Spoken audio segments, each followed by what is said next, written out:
Cookies, we call it the PS and start people call them cushy. We don't speak ill of the dead. We hope you won't be offended by the things that are said. Playing devil's advocate, and no one here to judge you. That's what your true thoughts you will swear out to love you. Everybody's listening, nobody's tripping. This life's too crazy, everybody's flipping. This life's so crazy, run and tell your friends. You on the right side, there's no need to pretend. It's an open forum, never done before. It's a future mission, this is a no cousin, please tell us something, no bugging. No extra charge, just switch for be buzzing. We don't really care if you're right or you're wrong. Just tune into Miss KiKi, whichever time it's on. Hey, KiKi, it's time to play. It's time to play. Devil's advocate. Hey, KiKi, it's PDA. It's time to play. Devil's advocate. As we go a little something like this. Hit it! At some point, you will be offended by something said on this show. But playing devil's advocate is meant to be a forum for open, honest, and more importantly, judgment-free dialogue. The opinions expressed here may not necessarily be those of the host or of the show in general, but we're willing to have the uncomfortable conversations so that we can heal and find solutions for our listeners and quite possibly even ourselves. Enjoy the show. Good evening, everybody, and welcome to Playing Devil's Advocate. I am your host, Miss KiKi, the consummate provocateur, and for the next 120 minutes, we are going to edutain you. That means for the next 2 hours, you're going to be educated and entertained. So, oh my goodness, I don't know what the emphasis is going to be on tonight, but whatever it is, you are going to have a damn good time. We have a great show lined up for you guys, but before we can do any of that, we need to take care of some of the light housekeeping, and that's by letting you know if this is your first time joining us, we are here each and every Wednesday night at 7 p.m. Pacific, 9 p.m. Central, and 10 p.m. to you guys on the East Coast. If you miss a live broadcast of the show, don't worry. All you have to do is subscribe to our channel. You can come back and watch any of them anytime you like. That's the beautiful thing about what we do here on Playing Devil's Advocate. Also, if you have access or don't have access to the iTunes store, you can go to KiKiRichardson.com, and there you'll be able to purchase a copy of my book, The Other Woman Code of Conduct, What Every Other Woman Should Know, and Men Too. Make sure you get you a copy there. You can purchase merchandise, PDA t-shirts, cups, keychain, whatever, bathrobes, towels, all that stuff right there. And you can listen to some of the archive shows from before we actually went to video. So you want to listen to those shows because they are actually pretty damn good, if I must say so myself. I guess without any further ado, I may as well bring on my crew that's going to ride shotgun with me as they do each and every Wednesday night, so we can have ourselves a funky good time. Big shout out to everybody who has joined us in the chat room. If you guys see me look over to the side, don't take it personal. I'm not ignoring you. I am actually paying attention to what's happening in our chat room too, because we are a fully interactive show. We have an interactive chat room there. You can send us a tweet at PDA_Miss KiKi. That's PDA_MSKIKI, and there you can send us a tweet, and we will get your comment on air at some time during the show. Or you can post to our Facebook wall at facebook.com/playingdevilsadvocate, and we'll get your comment there as well. So there's no reason why you should not be a part of our discussion. You dig? You dig. All right. Without any further ado, let me bring on my cast of characters that ride shotgun with me each and every Wednesday night. First up, she hails from my hometown, the Windy City. She is a fallen angel, and if you don't know how or why she fell from grace, let me just tell you, she coined the phrase, lube is for amateurs, and if you don't, either you rub it out or I suck it out. I'm just saying, these are her words, not mine. Ladies and gentlemen, please help me and welcome us to the show, Miss Sporty, Spunky Angel.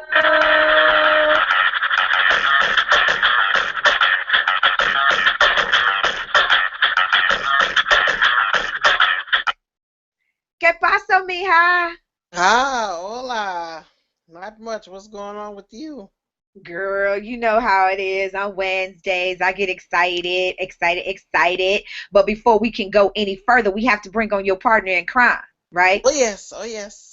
Our resident testosterone. He is Mr. Fast, intermittent fast. He is an author, an entrepreneur, and a motivational speaker. And he's going to help us all shed some LBs. Ladies and gentlemen, please help me in welcoming Mr. Rob Carter. Oh, excuse me, the Rob Carter. Yes, sir.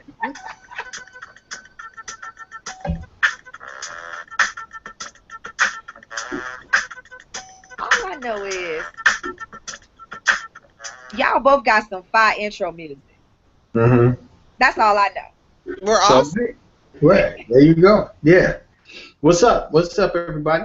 Oh man, I'm so excited about tonight's show. So let's just jump right on in. Big shout out to you, Rocky Miller. I see you in there. And I see you, Ron. Tonight's topic is May-December relationships. Does age really matter?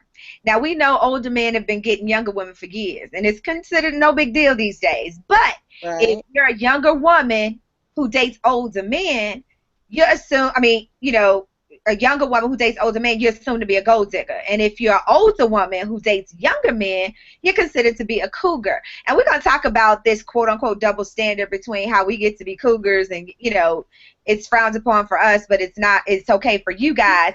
And we're going to talk about that. We're going to talk about some of how society views these May-December relationships, the challenges that they face. And we're also going to basically let everybody know what a May-December relationship is, because a lot of people have asked me, like, I've never heard that before. How do y'all, where does that word come from? How do y'all get that together, right? Right. And so, well, just to give you guys a background, as I always do and define things, a May-December romance, in its definition, is a relationship where the age difference is greater than what is the social norm. And that typically, I don't know how they came up with this number, is typically 11 years or more. Oh. Really? Yes. But we talked about it.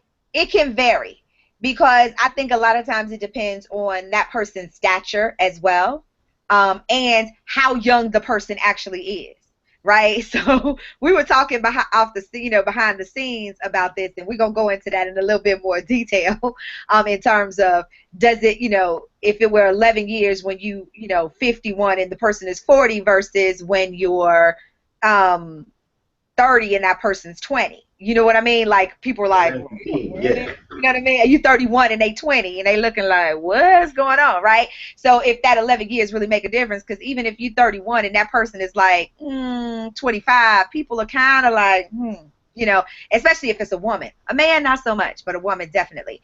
So, we talked about how this phrase cougar has come into the vernacular these days when we're referring to women who date younger men. And so, because they think that it's been an influx, all of a sudden, a wave, a trend, they try to attribute it to Demi Moore and all of that, but you know what, it's whatever. We've been dating, younger guys for a long time. And according to the most recent census, 7.4% of husbands are 10 or more years older than their wives, right? But they've also found that there's 8% of women who are older than the age of 39 that are dating men less than 10 years younger than them. I mean, at least 10 years younger than them. Wow. So if you're 39 or older, the chances are you dating somebody younger as a woman. So, That ain't bad, though. with that being said, though, I want to jump into that conversation we was having offline, and I said, wait a minute, stop the presses. We can't do this. We have to talk about this, right? So we were talking amongst ourselves, talking about age differences between people we've dated and things like that, right? And Rob jumped out there and he threw Chan on the Barbie. He look at his face, he's like, man, why? Man? Yeah, the way you paraphrase that mug like I just threw her out the sizzle. No. I just threw it out there as a teaser for you to expound on it. Yeah, I get you. Yeah, because you want me to clean that up. Right. But no, But that was. but based on your definition, then that really wasn't so bad. Because I mean, it's only we calculated it. I thought it was closer to 8 or 9, but it's only like six or 7 years between us. So I was good, even though she wasn't but 19 years old at the time, and I was in my mid-20s. It's still, according to your definition, it's still okay. But no, at the time, you know, it might have seemed a little wintry or It was kind of cold. He said wintry. a little frosty. It might have been 18 to be correct. okay. 18. See. You sure you were 18 when we started? Maybe when you met, we were 18. I think it was 19. Anyway, you were legal, so I'm good. You know. No, I was 18. I know how old I was. 18. Well, thank you, everyone, for putting me right there. Now, we gonna get you. We gonna put you further in the pit in just a minute. But after Rob did that, Sporty decided, because I have to reenact what happened. Sporty decided that she was gonna jump out there and tell her business. Yeah. And action. So what had happened was we were discussing my my first marriage. I was 28 years old, and when I look at my marriage certificate, my husband's age at the time was 19. So he was 19 and I was 28. So that was 9 years. Yes. So you were a cradle robber as well. Yeah. Yes. Okay. Now, before I jump into what mine was, because I jumped in there right after that and said, well, I think I got you beat, right? So Yeah, you did say that. I did. And before I explain, I want to ask, because I already know how Rob and Chan met, and we've told this story countless times, how, you know, we basically flagged him down on the street and I auditioned for him, and the rest is history. So actually, it wasn't my fault. Huh? So actually, it wasn't me anyway. It was y'all. Well, see, here's what happened. When we saw you, you were prey, but you acted like you wanted to get eaten, so you just was, you know, so that's what happened. Yeah, but it was Chan. Y'all got that. All right, go ahead. Sorry. Because Chan played the background. It was somebody else putting the full court press on you, if you remember correctly. Yeah. Anyway, let's go. Keep it Anyway, let's go. He gave Let's keep the it hand pushing. movement. Let's go. Okay, right. He like, move along, moving right on along. Okay. No, I don't mean that person. I mean, at that day when we met, it was someone else. But anyway, and Chan played the background. She just waited, like she does. And anyway, Sporty, how did you meet this youngin? Church. Oh my gosh. So wait, what had happened was, Oh wow, here we go. me and my best friends, Demita, we were attending this church, and these two guys, they were best friends. She was seeing him, and you know, I didn't realize he was as young as he was, but he was cute, he was fine, he was, you know, all built and, you know, everything. So, you know, we started hanging out and kicking it. So that's just what we did. So those two, you know, decided that they were going to go next level and you know, get married and blah, blah, blah. So he decided, well, we gonna do that too. I was like, whatever, okay. So at the time, me and old boy were out, you know, on the outs to a certain extent. And I started, you know, seeing this one. Mm-hmm. And so eventually I wound up marrying him. I didn't find out that he was legally 19 years old until we went down to 118 North Clark, and we had to put that information down on the marriage certificate, you know, to get our paperwork, and it said he was 19 years old. I was like, oh, you know, but by then I was already all in. That didn't stop you from marrying him. No, it didn't. By then I was all in already. I was like, oh well, fuck it. Okay. done deal. So. All right, so my story goes a little something like this. I was 31. He was 20. Ooh. And look at Rob. He got the interested Malcolm X emoji face. Yeah, Yeah, it does. We both sitting here like, continue. See, what had happened was. Yeah. Cause see, I didn't know you in your 30s, so I'm learning right now. I want to see. You didn't know me, but we weren't, Right. Yeah, I missed your 30s, so let me see. So what had happened was, I was mad in my own business, right? As I always do.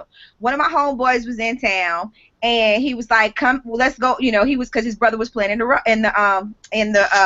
Rose Bowl, and so he was like, "Come on, go have dinner with us, whatever." And I said, "Okay, fine." So I go meet them at the hotel, and as we're in the lobby, this guy walks up, and all I see is this shadow behind me walk up, and I didn't turn around right away until my homeboy was like, blah blah blah, this my girl KiKi. And so he says to him, "That's you, dog?" And that made me turn around, right? He was like, "Nah, man, it's my homie." I turned around and I was like, "Lord Jesus, please don't let I said, please don't let this be one of these little boys." And lo and behold, it was one of those little boys, because he said, "You want to come dinner? We about to go to dinner. Let's go have dinner." So he made it his business to sit right next to me and keep trying to engage me in conversation. Meanwhile, back at the ranch, I'm like, "Go ahead on, little boy. Go ahead on. You still in college, little boy. Go on, little boy. You still in college. You still in college. Go on. Don't tempt me. Get thee behind me, Satan." But So he got on top of you, huh? I didn't do nothing to him. I made him wait till he was 21. I kept him dangling till at least he was 21. He had to at least be old enough to buy my friends drinks. Y'all know I don't drink. He had to at least be old enough to buy my friends drinks. But, I actually said to him one day, and then we could talk about this whole dynamic of, sugar mama and sugar daddies and all that other stuff. I said to him, "What are you doing this weekend?" He said, "Nothing." I said, "Oh, you don't have anything planned?" He said, "No." I said, "Okay, well, give me 5 minutes. I'm going to call you back." I called him back, and I was like, "Okay, so your confirmation number is..." He was like, "What?" I'm like, "Yeah, be at the airport at blah, blah, blah, blah, blah, blah. I'll pick you up at the airport." So that was after he turned 21. Then I could tell the waters. I could put my toe in it. So now my question to all three of us, I mean, I know my answer, but how long did that relationship last, KiKi? Oh, he's still on the roster. Right. Okay. And well, Rob, we y'all got children. That's we got children and grandchildren. Right. So lasted a long time, long time. We got children and grandchildren. Understood. And I wasn't legally divorced from mine until 2004. So yeah. Well, no, he's a cool dude. So why kick him off the team if he's still good people? You know what I mean?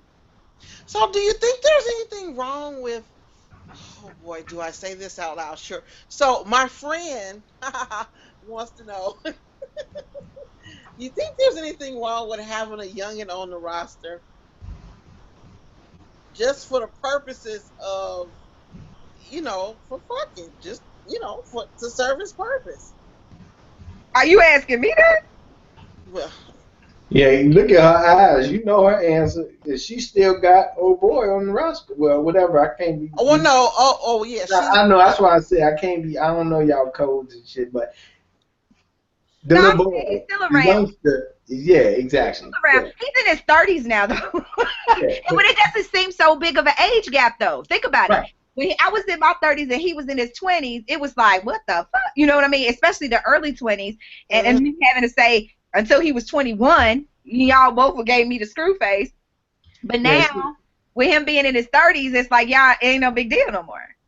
I don't even think it's a big deal if he was 20, to be honest. No, it's not. The only reason I mentioned my situation with Chan is because in the teens, it does make a difference. It seems to make a difference. You know what I'm saying? The way society looks at it. I mean, it was like she had just crossed the finish line, especially since she wants to point out how she was only 18. She had just crossed the fucking finish line, and I was like right there to carry her across or something. And that's what looks all, dirty or mannish, But you know, it's like, come on, as soon as you get there, okay, And Hey, look at I guess you can. But no, I think 20 and 30. I mean, I think it just all starts to mesh at that age. I mean, I didn't look at your situation the way I would have looked at mine, even though it was more years. Well, here's the interesting thing, though.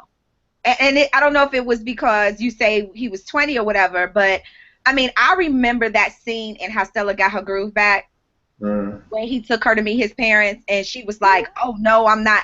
I actually had 2 of those moments with him, in that span of time. And at the time, like I said, he played football or whatever, and I'm not going to say what school he played for, but before he went pro, he was playing, and I went to the game, and I had on this T-shirt and some hip huggers. Now, the T-shirt said "One Sexy Bitch" on it, and I got on some hip huggers. So after the game, he's like, come meet my people. I'm thinking he's talking about his boys, his folks, right? I'm not thinking he's talking about his parents. So when I'm like walking up, I don't see no young people. I'm like, wait, who are we going to meet? He was like, oh, my mom and my pops. No. She ain't meeting your parents dressed like this. Like, you know what I mean? He's like, nah, they cool. No, they're my peers. Like, no. My peers, oh my God. Not cool. Like, yo, I don't give a shit how cool your parents are. Me rolling up on them, you talking about hey, this is KiKi, and she got on this One Sexy Bitch T-shirt and some hip huggers. Really? Like, no, I'm not. I'm good on that. And then another time, when he was in the league and I was visiting, and we were in the car, and somebody sent me a message asking me the most random shit about, like, the Olympics. What city was this particular year Olympics was, and I was like, oh, no. And I looked, and I was like, what year, where was the such and such Olympics played? And he just kind of gave me this glazed over look, and I was just like, well, never mind. So I went back, and I finished my conversation. I came back, and I was like, what the hell was that look for? And he was like, I'm not going to even say, wow, I don't even know the answer to that. And then I paused, and I was like, oh, fuck, you weren't even born. And that's what I was like, bitch. What can I say, nigga? Man. Help. See, my mother-in-law couldn't stand me to the point where she didn't even come to the wedding. She was like, I don't understand what you want with my child. And then, eventually I wound up telling her, I said, well, there's just certain things that your child does that I like, Yeah, she was that ain't the way you handle that. You are the devil. Yeah, she's the devil. That ain't how you tell somebody's mom that. All you gotta do is. It was so evil to me. Oh my God, I couldn't help it. Yeah, you the devil. So yeah, it's interesting. So to say that you didn't look at it kind of differently, but if that had been your parent, you know what I mean? Had it been your son. I get the attire, the meeting deal. I get that one. Now I would have went with, even though they ain't your peers, they would have been my peers. You would have been right in the middle. But I get that. I get that one. But I the age difference between y'all, I don't know. That's just like me, right? Well, we'll keep going until we'll talk about now later. We'll talk about now later. Yeah, we're talking about some now laters. Oh, we're going back. Okay, so candy, still trying to offer candy, huh? So here's my question to this then. Since we're saying it is what it is, what do you say to the person who pursues the younger person as that's who they want as their potential mate? Like they literally want you're 38 years old and you want to marry this 21-year-old person as your mate. Do you want to marry them because you like them, or you want to marry them because they're 21? That would be my question. Yeah, I think it's because she likes them. Yeah, well then it's okay. They just happen to be young. Yeah. Because I'll use myself for example. and Chan named tonight's drink after a nickname she gave me. But I'll use myself as an example. I don't necessarily go out and pursue younger men. I don't approach them. They somehow gravitate toward me. So I remember this old lady telling me years ago, you like who like you, right? So if that's what I'm getting, if I'm getting that age group coming toward me, then I'm like, okay, what kind of energy am I putting out there? One, where, that's what I'm attracting. I have to then, recognize some things within myself, like, okay, are you actually unavailable in your head? So you're attracting people that that you're not going to have anything substantial and long term with. You know what I'm saying? So those may be some things that she may be grappling with if she's actively pursuing that age group, which is the opposite of me. I'm not actively, she is actively pursuing that age group all the time. Your sugar button is 8 years younger than I am. Is he really? He's still perfect, though. He's still perfect. But you want to know what's funny? And then I'm going to go on to some other things. It's funny how, and I'm telling all my personal business. When I was younger, and I'm sure Chan is probably going to chime in on this, and I hate her for it, but in advance. But when I was younger, all I wanted was older dudes. You could not have been age appropriate for me and me even look in your direction. You know what I mean? And then when I got older, it was like the table's just completely flipped. Even older men were pursuing me. But but isn't that true with most girls or women? Young women as they're coming up, they're more attracted to older guys because older guys are more established. They got more that they can. You know what I'm saying? I don't know what all the reasons are, but right, and that's some of the reasons why younger women, when we talk about the whole, May December thing, end up with men that are so much older than them because of the idea that this person is more well established and they could expose them to other things. But the older men will come and meet. You know what I mean? It was like that. And I never lied about my age because a lot of times younger girls will lie about their age in order to. I never just told. So they never asked. I never told. It was don't ask, don't tell. Right. I never told it, but they were always I just think about my. I was in the 8th grade and my boyfriend was a senior in high school, captain of the football team. He graduated, went to college, and I'm a freshman in high school. We're worlds apart, even if you think about it in terms of development. We were worlds apart. I'm in grammar school, 8th grade. He's a senior in high school. That's freaking insane. Well, but it happens. I dated I wasn't in. Well, no, in 8th grade, I was dating this guy. He was actually 18. So yeah, he was definitely much older. But for some reason, like you were saying, older guys just appeal to me more than the little young boys. But now, when they're trying to holler, I look at them like, my kid is your age, but I'm like, damn, he fine, got a strong back or whatever, and I ain't got no kids, so hell, you for fair game. Yeah, it just feels different to me though, having a child, that's 30 years old, and female friends of mine asking me, can they fuck my son? And I'm ready to punch them. I wouldn't ask you shit like that. That's just disrespectful. You wouldn't, No, but no, I'm just saying that's disrespectful. Why would you ask somebody, can I fuck your son? Really? Like, I want to know my son fucking. Furthermore, what do I want to know my friend fucking? Rob, what was you going to say? Well, just to take this in a different direction. Okay. What's the problem? So the law says in some states it's 16, other states it's 18. So the law says even at 16 in some places, you legal, which means that you fair game for anybody. Well, no, you're not legal at 16. You are the age of consent. Yeah, okay, so bottom line is it ain't statutory. I can fuck, but I can't vote. Yeah, well, whatever it is. I'm just talking about going to jail. I'm just talking about when and when not the dude go to jail. because that's really the determining factor. If we look at society and we look at the punishments and the crimes and blah blah blah, then people were saying that somewhere society changed it, because when that rule was made that it was okay once you were 16 years old in those states or 18 years old in these other states, you were okay for anybody.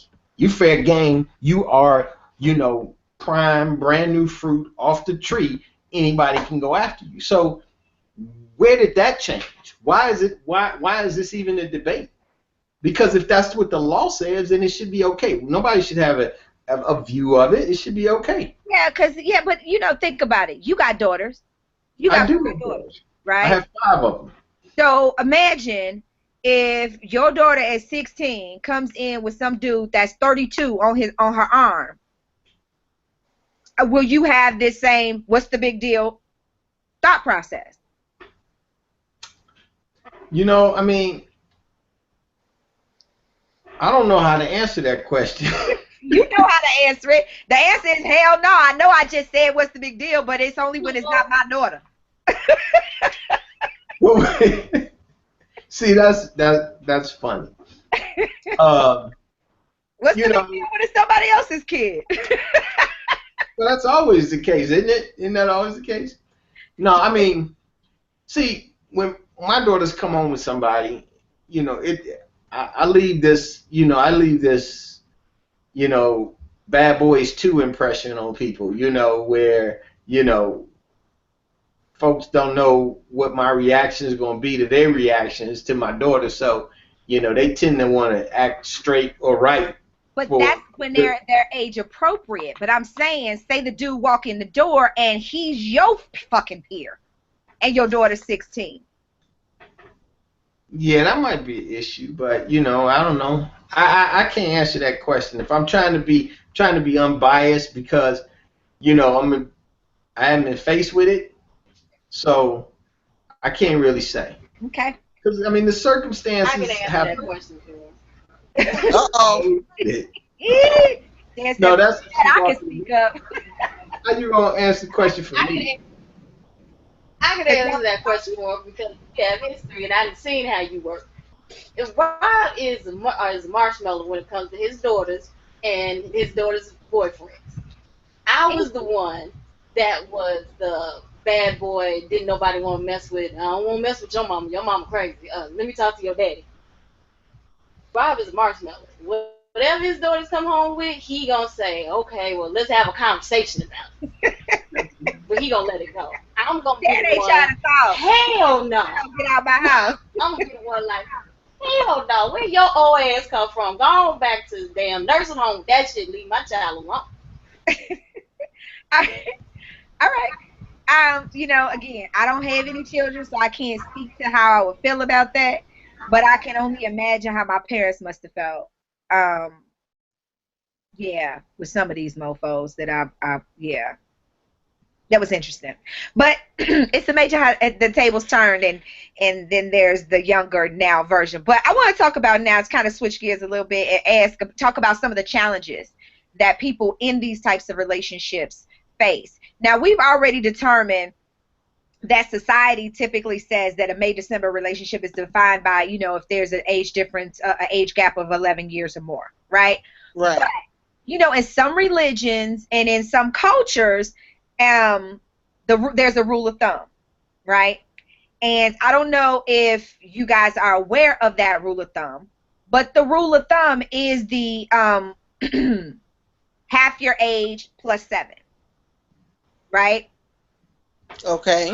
So if you think about the person that you're dating or you pick up on or whatever, however you refer to it, right? Half your age plus 7 years puts you in what they call, the right range, the sweet spot. So that's how you should determine if they're too old or too young for you. So wait, okay, so let me get this straight. So you're saying half your age plus 7. Mm-hmm. So that's the person that I should be trying to date, someone in that age group? versus anyone younger than that. Yeah, that's what they're saying is quote unquote age appropriate. Oh, age appropriateness. Okay, so I see what you're saying. So when you have these younger people come at you, you're not automatically saying, how old are you? And they don't ask you how old are you. I asked because 9 times out of 10 yeah. I can say, baby, do you know you old enough to be my child? So yeah, I do. I don't ask. Well, you shouldn't have to ask anymore. But some of the challenges, again, so keep that in mind. Half your age plus 7. Okay? That's age appropriate. So I guess. Oh, that's fine. Well, no, that's not that fine. Yeah, it is. Half your age. No, I mean, it's fine. It's fine, but then it's not always. Yeah, that I see the rule, but yeah, okay. I'm about to do yours, Rob. Okay, yeah, that would be 33. Yes. 33 for you. Yes, 33. That's appropriate, age appropriate. Not 29. No, not 29. Okay. See, now my younger person is 31 years old. Yeah, but that's fine for you. If you do the rule, and see, for me, my wife is too old, and you throw her back. She's 34. You need to throw her back. Oh my God, not throw her back, Rob. Well, I'm just saying. You said the thing is she's 34. Well, I'm just saying that's the range that you should work with. Half your age plus 7. So,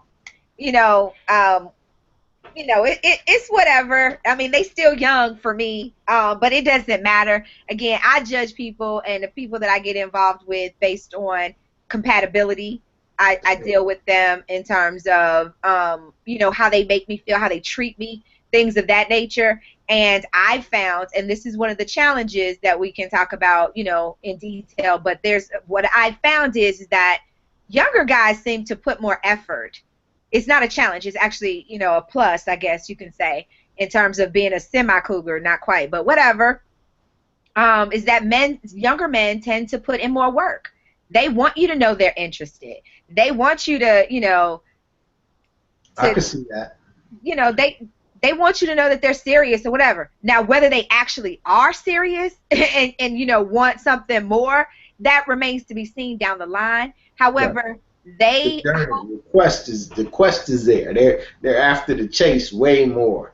Yes, they put in the work, and I don't mean just in terms of just showing up. You know what I mean? They call, they text, they want to see you, things of that nature. I mean, even of course, the conversation always rolls around the sex, but even sexually, it's like, okay. We were laughing about this before, me and some of my girls, and we were talking about, younger dudes, and they're like, you got to be careful because you'll find yourself, even though we're in our sexual prime after a certain age, and they aren't, it's like a fucking Olympic sport to them. And it's like, listen, I'm not finna tap out. You're not going to out-fuck me. So we just going to end up both passing the fuck out, right? We both gonna be like, fuck it, I can't do no more, right? you gonna be sore, I'm gonna be sore, whatever the case, it's gonna be a problem. But it's because a lot of that comes from them already knowing that a deficit age-wise, so they at least want to come to the table and be able to take care of that part of it, so that obstacle is out of the way. So they kind of put in extra, they put in overtime. Some people that works for them, some people they can't, because not all women, even though we're quote unquote supposed to be in our prime, everybody goes through this time of our lives very differently in terms of their sexual appetite. So somebody said to me about this, one of my girlfriends, she her husband is I think he's like 56. She's 51, he's 56, but she's been having this affair for about 7 years or so, something like that. But the guy that she messes around with is 27 years old. And she says, you know, it's strictly really all about the sex for her because, you know, she's like, I got this strong man with this strong back, and he knows how to just give it to me like I want it, when I want it, how I want it. She says the sex with her husband is still good, but they've grown in their sexual relationship, you know, and it has toned down from what it used to be. It's routine. Right, than what it was, you know, then. And I was telling her, I'm like, you can still have, you know, a spicy sexual relationship with someone that's, you know, in your age group.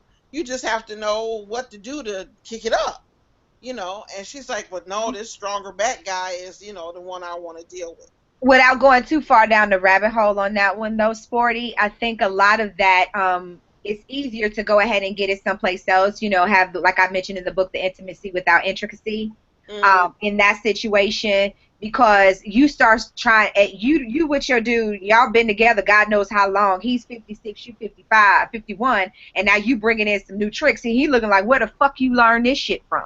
So it kind of, you know, can set the tone for something else. Like I said, I don't want to go down that rabbit hole, you know, too far, because obviously they aren't having that conversation about what sexually pleases her, and that they have gotten into this choreography, so to speak, in terms of the way that they have sex with one another. So we want to be mindful of that. It may just be very well easier for her to have that intimacy without intricacy, and I'm sure her husband knows she fucking around. He know. And at this point, he probably like, shit, let that motherfucker throw his back out.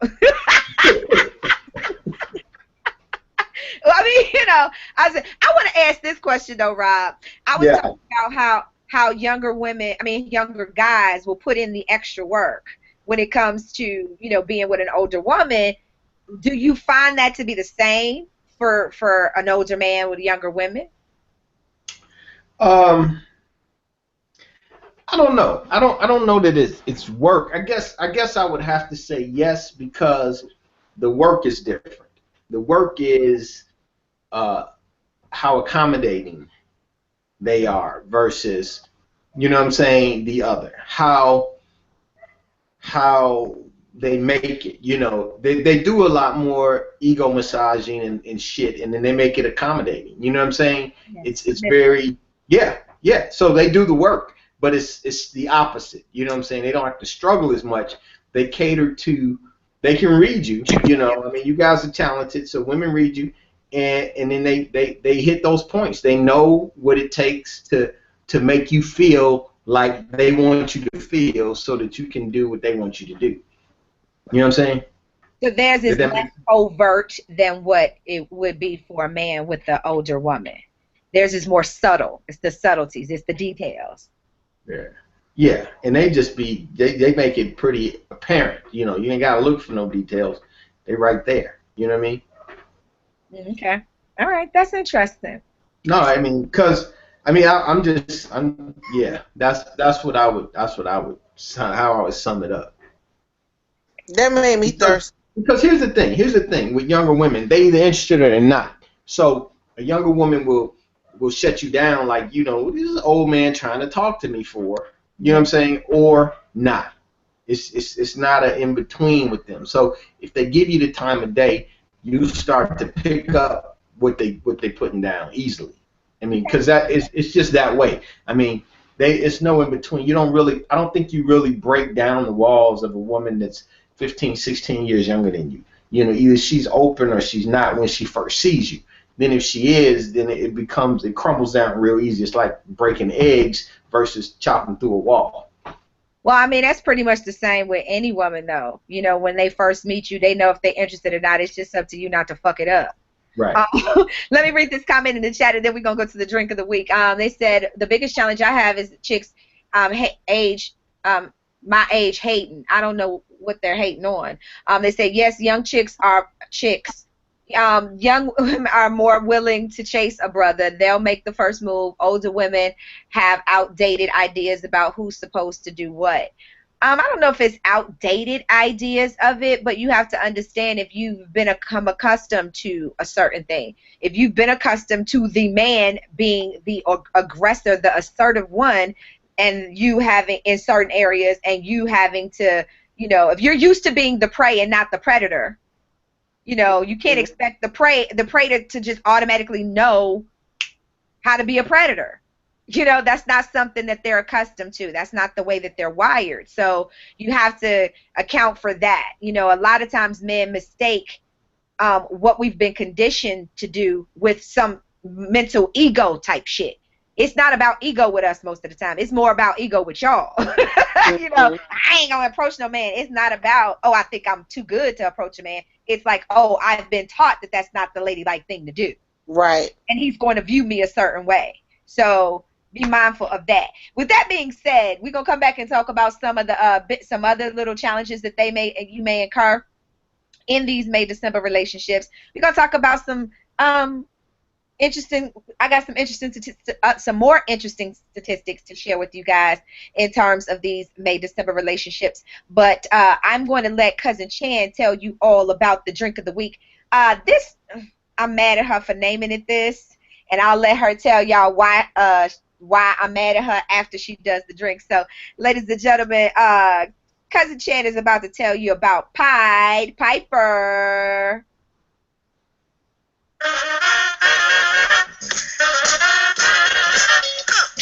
Hey everybody, tonight's drink of the week is called a Pied Piper. Tonight's drink of the week, we're going to use 4 ounces of vodka, 2 ounces of Chambord raspberry liqueur, 1 ounce of Midori melon liqueur. And what we're going to do with this is we're going to mix all the ingredients together with ice and serve in a hurricane glass, then garnish with the orange slice. And there you have it, Pied Piper.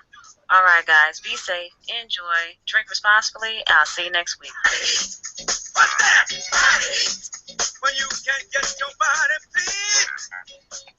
Okay, for the record, I think she must have been drinking when she took that picture, because that was not in a hurricane glass, nor did it have an orange garnish on it.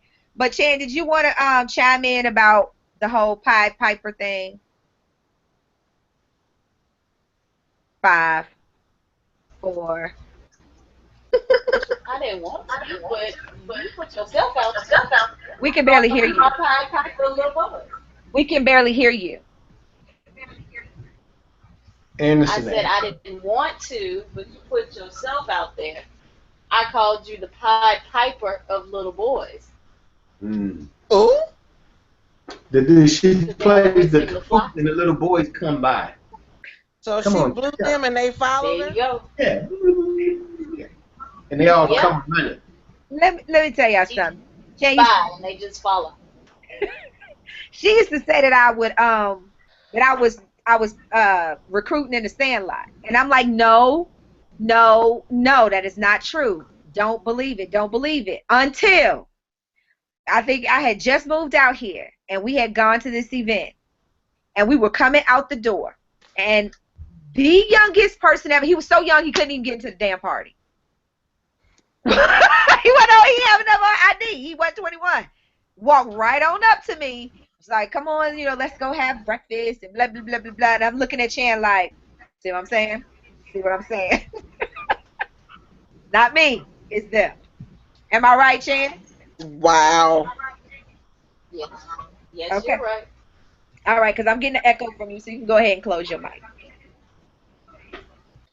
That's cute. Pied Piper. Yeah, that's what she calls herself calling me. But anyway, let's talk about some of the challenges and things that people in these May-December relationships face. And Rob can kind of chime in because there's a big age gap between he and his wife. This is what he was talking about. We're going to talk about the now later. Well, later is here. Okay. All right, let's do that. All right. So some of the challenges that people may incur, or, encounter in these May-December relationships is an imbalance of power. When one person has more life experience or prestige or money, they may tend to exert more authority over the other as opposed to treating and behaving as if that person is their equal. Oh, I didn't see that one coming. I'm not sure what you're trying to imply, but I exert a certain amount of power over everybody, no matter what their age group is. I want to put that out there. From the isms. Come on, if you watch the ism show, you know where I am. So, I mean, come on. Anyway, no, I don't know that that's as big a problem with me. I could see that. I can see that, and I see it from a different perspective. Those experiences and the lack of just the gap of being able to relate from my experience is more of the problem. You know, trying to bridge that gap of understanding, assuming that, hey, you know, if I run something down to you, you know what I'm saying? And I say, hey, this is how I want to roll, and we're going to try to do this, and I run that down to you. Having a similar background and similar experiences, you catch that. You say, okay, well, yeah, that's cool. I'm cool with that. Sometimes the gap is too wide for them to keep up with that. So then there's another whole process that has to go or be put in place to either bridge that gap, or you have to decide that I only take this person on certain rides with me. You know what I'm saying? And you have to, and that itself is an agreement that has to come up with. Because you got to remember, with me, I mean, and this is gonna sound horrible, but I was graduating high school. I could have went to the infirmary and saw her as a high school graduate and said, I want to pick this one for when I grow up later. See, that's the difference there, and that's a lot of life. That's a little creepy. But it is if you say it that way. But that's a lot of life in between. You know what I'm saying? To have, you know, that many years. So that's what we experience. Sometimes that's really creepy. I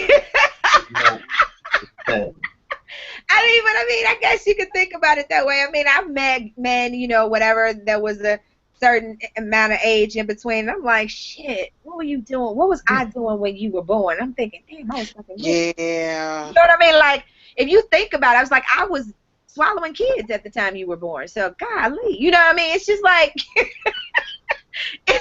I'm just saying, you think about it in that way, it seems creepy, but you don't want to think about it in that kind of way. Right.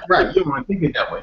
But just to bring some realism to what I'm saying, when you talk about the gaps of experience, how could you possibly relate to the same things other than the ones you experienced together? You know what I'm saying? The previous life experience, right? There's just a serious gap there between when they met you and right. what you experienced without them. You know. Right. Do you find? I'm sorry. Do you find yourself in a like in a teacher mode? Yes and no. Yes and no.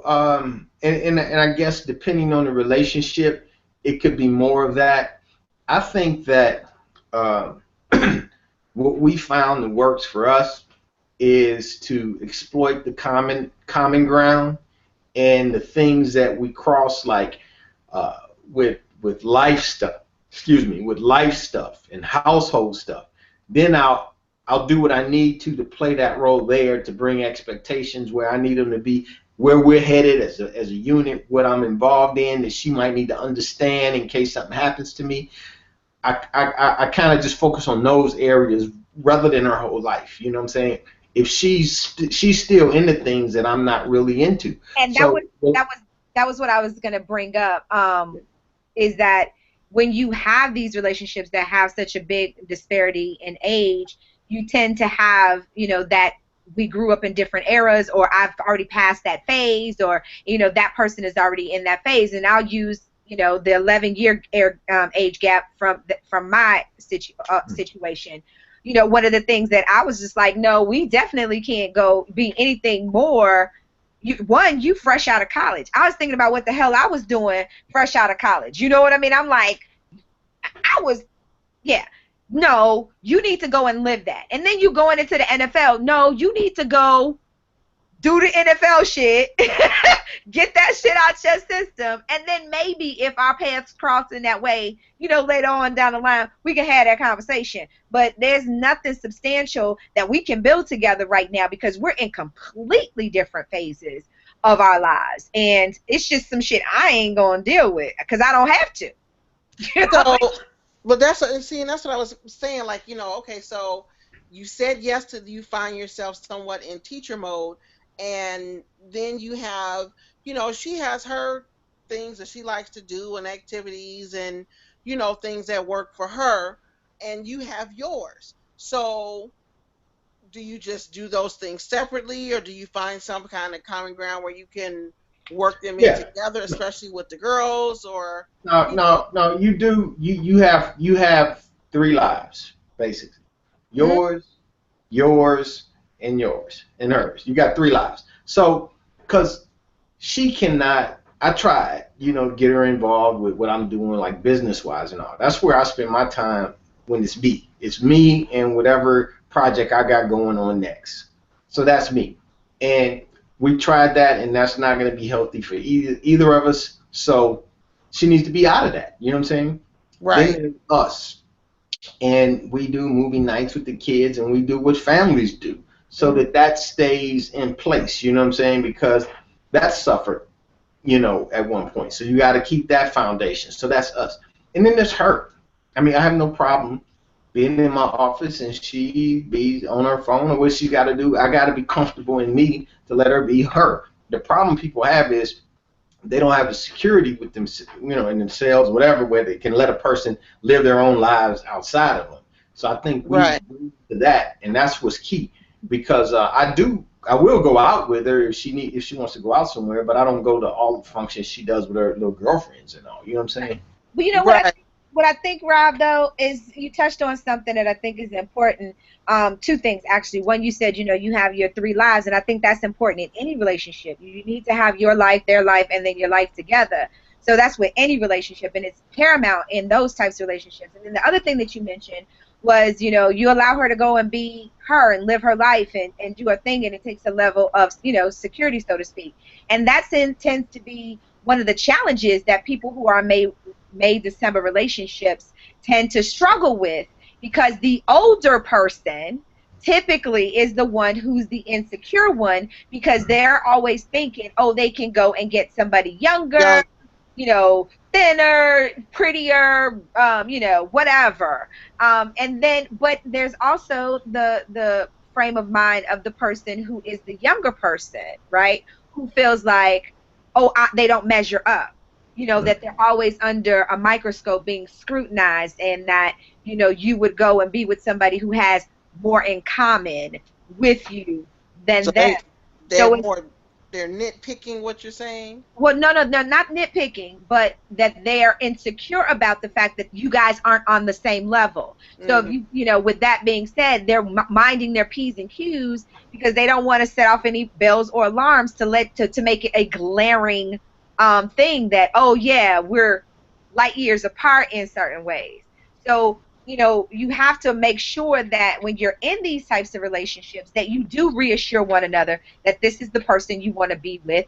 I'm not looking over here for that. You just happen to be a young person that I liked, and or an older person that I happen to click with. I'm not, so you have to constantly be in that reassurance phase, which is, a challenge, because that's a lot of damn work to always have to, reassure somebody. But that happens in the very beginning because, again, it's new, uncharted territory for some of us to be in those situations. Something that you mentioned in terms of the kids, Rob, one of the challenges that people encounter when it comes to these May-December relationships is, blending families, and also with that, understanding that if you have existing children, let's use, for example, if you have, like, 40, you have a 30-year-old son. Yes. And you come home with a dude that's 32. Yes.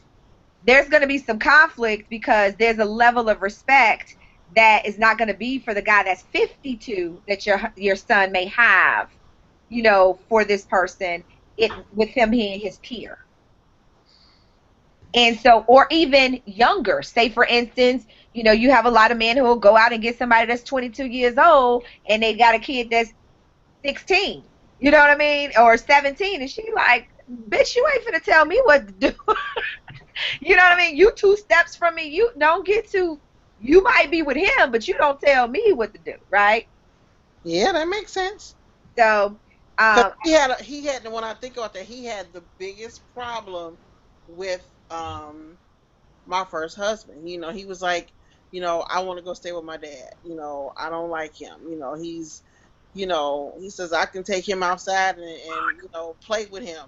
He would say stuff like that. And I'm just like, little boy, you can't act like that, because of now that you know how old he is. When he didn't know how old he was, he didn't care. But then when he found out, he was like, oh, hell no, So it was a interesting dynamic, having my son and a younger husband. It was, but it's, Okay. it was pretty interesting.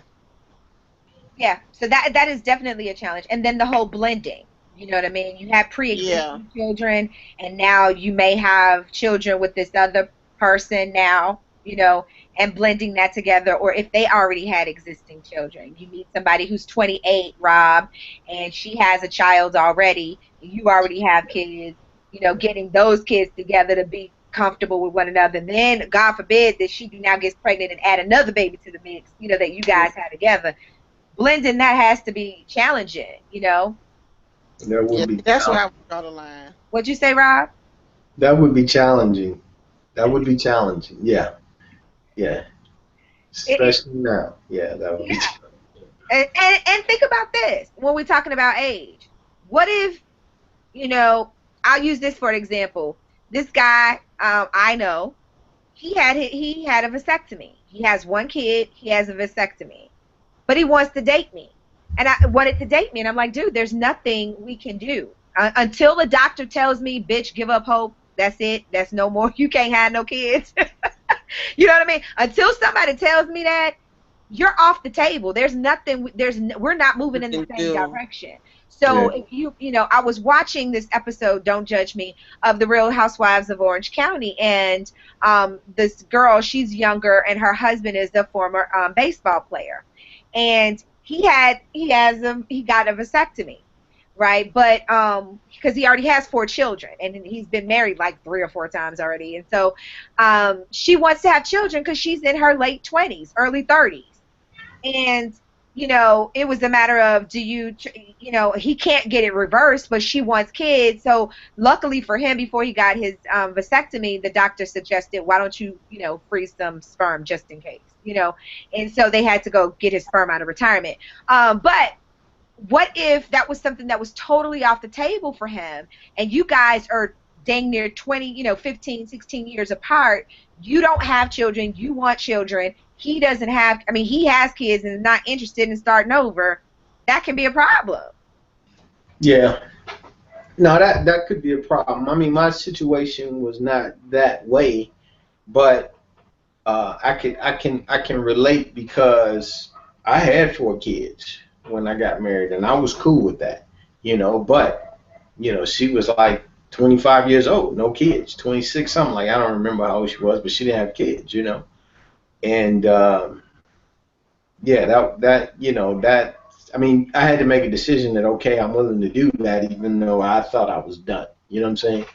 And then even after we had 1 kid, she didn't know she wanted 1 or 2 kids. I said if we're gonna have more than 1, they need to be back to back to get it over with, And when we decided that we didn't want to have any more kids, of course, she was already pregnant with the 2nd kid. But the discussion that I'm bringing up is who would take the measures for birth control.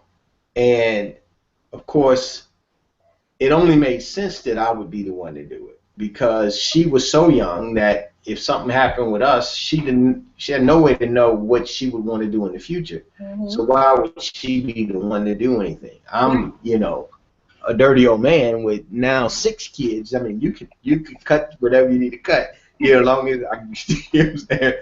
So anyway, those are discussions too, because many times, they always want to push that on the woman, you know what I'm saying? Mm-hmm. And that age should be the determining factor. Who's lived enough life? Who's used it longer? Your shit, you need to pack your shit up. Let my shit stay in motion, Right. So, So my question is this then, because nowadays I see a whole lot of parents, especially people who are with these younger gentlemen or vice versa, where I'm 30 years old, and technically I'm not getting ready to push out another kid. Even though I could, doesn't mean I necessarily want to start all over again with a newborn child. And these people are having these babies, and they're like, well, because my husband doesn't, we don't have a child together, or, I don't have a baby and he wants to give her a baby, or whatever the reason may be. You already have these adult children, and then you bring in these newborns and more babies, and you're starting all over again, and you're going to be, in your seasoned citizen life by the time they're in high school, and you look at these big pictures. And so society, from what I'm looking at, just from listening to what people say, has a problem with women now having children at our age to satisfy or make the husband, the younger person, happy because they want their own kids now. Tell society to suck a dick. Because ultimately, society ain't the one that's in your house. Society ain't the one that's raising your children or living with the person in your life who wanted to have that child, and for whatever reason, because you going by what society say, you don't have the child. Now, if you interested, I know I laugh at people and I'm like, why the fuck would you start over? I can understand me starting from scratch, but at this age, but if you got grown ass kids and you pop up with a oops, I'm looking at your ass a little side eye like, what the fuck it was going on that day? Like, what happened? Like, whoa, you starting over, you got grandkids and kids at the same age. They going off. Hey, come on now. Come on. You don't gotta be swinging at me while I'm right here. Oh, man. No, we don't mean it like that. I wasn't even talking about you. Why y'all doing that? I wasn't even talking about you. But you just stop punching me in my face while I sit right here. Anyway, your grandkid and your kid, they're a few years apart. Maya and Simone are pretty close, yeah. Maya and Simone are pretty damn close. They definitely ain't auntie and niece. They cousins, because they close. Yeah. But, I mean, but if you think about it, Chantel and Chelsea, they not really auntie and niece. You know what I mean? They're like sisters. You know what I mean? They kind of grew up together. You know what I mean? So, I mean, it happens. But what's bad is that you have a lot of these men who are in their 50s, 60s, and even 70s getting with these really, really 30-year-old, 20-year-olds, and all of their kids are grown, and they are like 4 or 5 times grandparents, and then now they have a brand new baby. It's like, first of all, you ain't even going to be around probably by the time this kid go to kindergarten, let alone their high school graduation, and now you got kids like starting over? Like, come on. Well, let me attack the first part of it.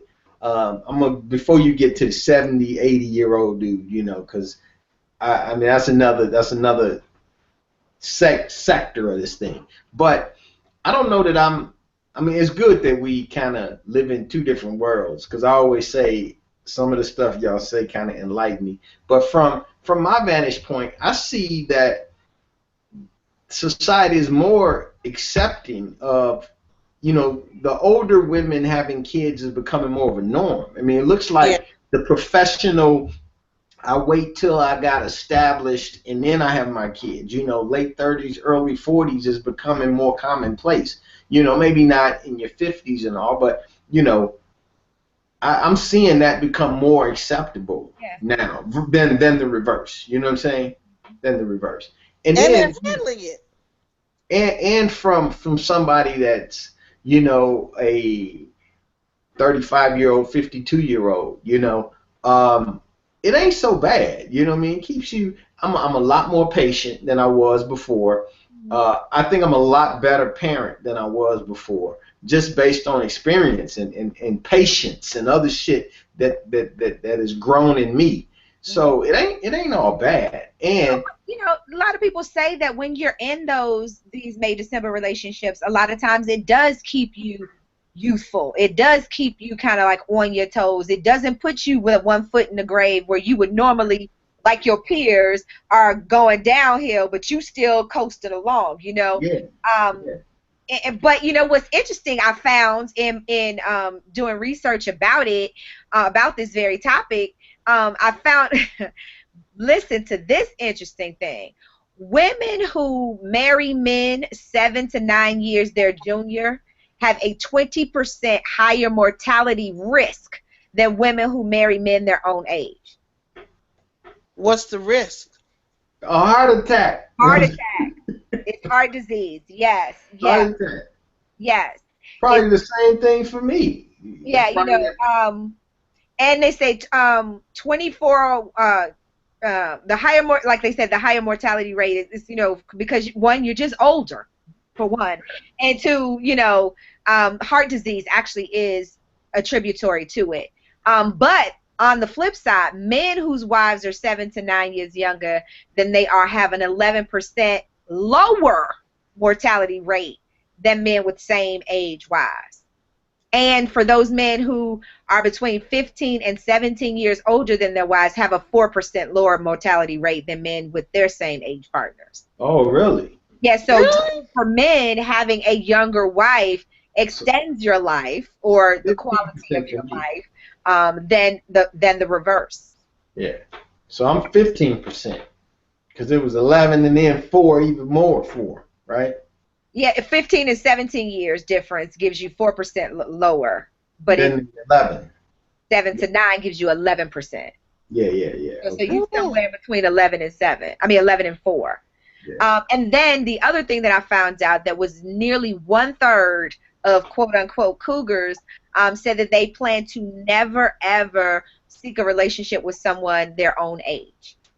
They said 63% of cougars say they might return to men their own age, but you know, not likely. I think it's rare, because why would you want to go from? I mean, and I can understand that. Why would you want to go from what you're doing in the cougar stage back to, you know? Because you fucking tired. Yeah. Well, here's the thing. I need to go somewhere and sit the hell down somewhere. Well, here's a good question that'll take us in a different direction on this thing as to why. Let's go why. Why is that statistic that way? Are these cougars saying that, you know, they just fed up with this, and I've decided that I'm just going to roll this way, and I'm going to enjoy my life by doing this and not worrying about being attached again? Because I think that whole gravitating towards someone older might represent settling down again, or conforming to, you know, grasping back into what my age, the routine of being whatever age I am. You know what I'm saying? Versus their own mortality.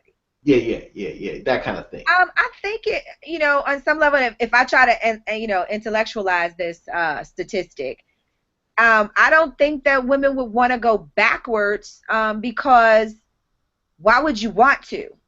You know what I mean? Because what happens is you have someone who's a little bit more flexible because, you know, they haven't gotten that far set in their ways, and you guys can have fun and be a little bit more spontaneous and this, that, and the other, right? To go to someone who's rigid and stuck in their way and their viewpoint, and it's like going being free and then somebody puts you on house arrest. It's like, fuck. Don't lock you know what I mean? Right. You know, it's like I'm free but not. You know what I mean? That's more annoying, to know that you have the ability to go outside but you can't, as opposed to just knowing you just fucking can't go outside. It makes sense. You know, it's one of those things of, do you want home confinement, or do you want, you know, do you want to be free? So I guess that may have something to do with it as well. Who knows? You got to kind of find out what they get from the relationship beyond just the sex, Sporty. What are they getting from the relationship? That would determine. I told you, they put in the work. They will make you feel special. You know what I mean? Maybe that's it right there. They're feeling special, getting the attention, putting in the work, and they don't get that somewhere else, and that makes them feel better about themselves when someone pursues them. But that's what I'm saying. If we find out what that thing is, because it may not be an age thing. It may be because that category of people do that. But if she found somebody older that did that, she might consider. You know what I'm saying? I don't know. But you know what I find interesting, though?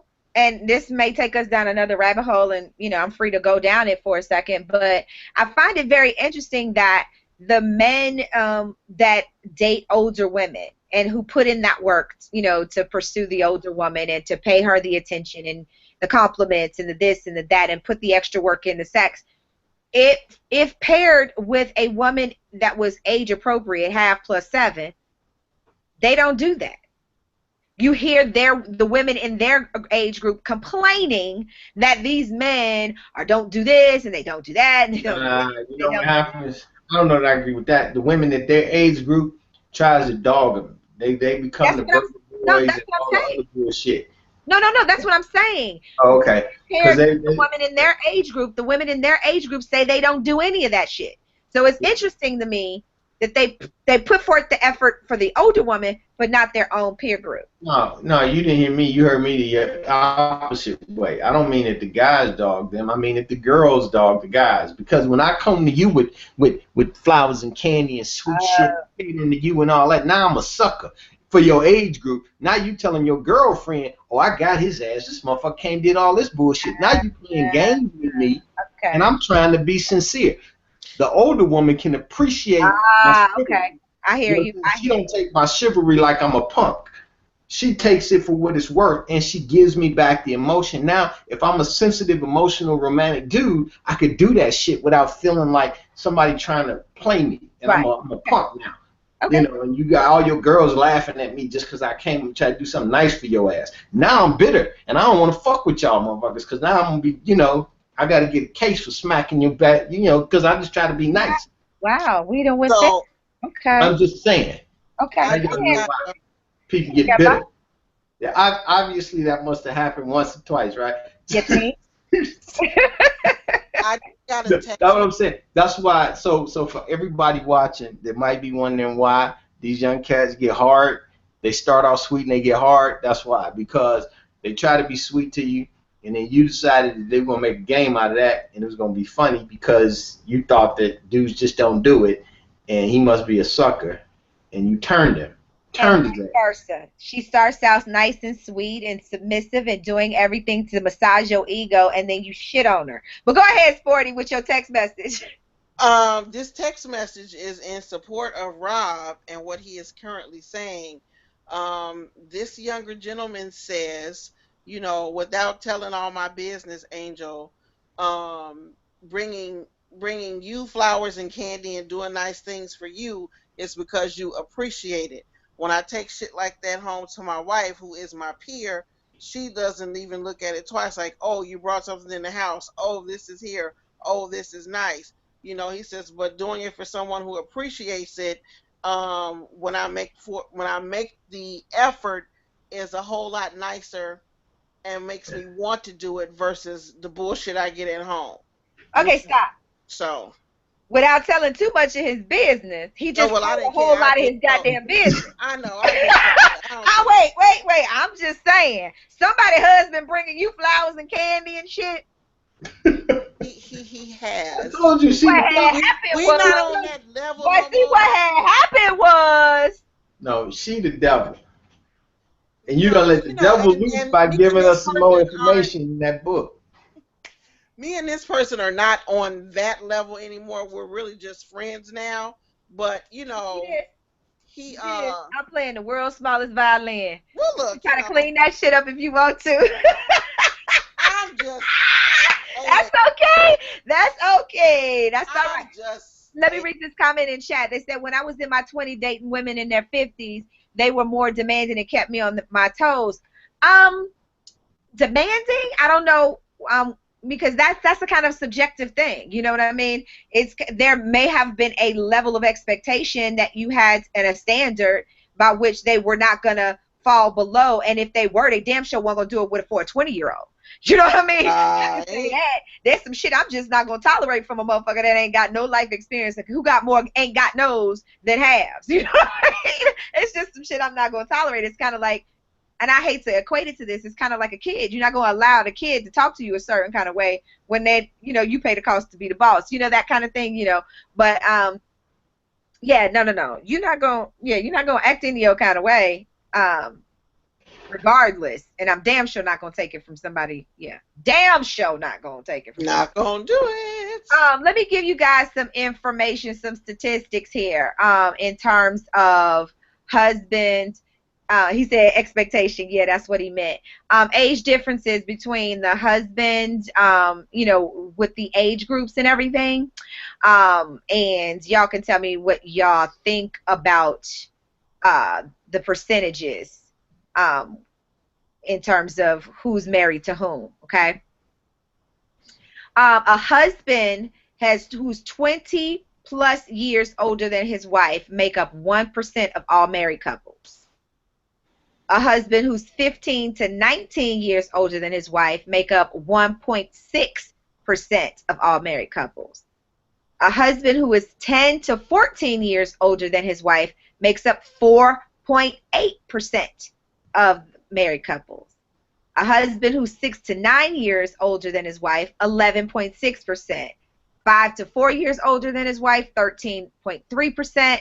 2 to 3 years older than his wife, 20.4%. And he and his wife are within a year is 33.2%, right? So let's just do the flip side. A wife who's 20 plus years older than her husband make up 0.3%. A wife who's 15 to 19 years older than her husband, same, 0.3. A wife who's 10 to 14 years older than her husband, 1%. A wife who's 6 to 9 years older than her husband, 2.7%. A wife who's 4 to 5 years older than her husband, 6.5%. I'm sorry, 3.3%. And a wife that's 2 to 3 years older than her husband is 6.5%. So that should make the entire 100%. That's a big difference. Yeah. So it's a lot of dirty old men, more dirty old men than it is cougars out here in the world. Yep. That's for sure. 4 times as many, the older ones. Then it's 6 times as many in my group. 6 times as many from that old whatever it was to 15 to 19 or whatever. Yeah. God damn. That's interesting. Yeah. So people are doing it, and people are doing it successfully.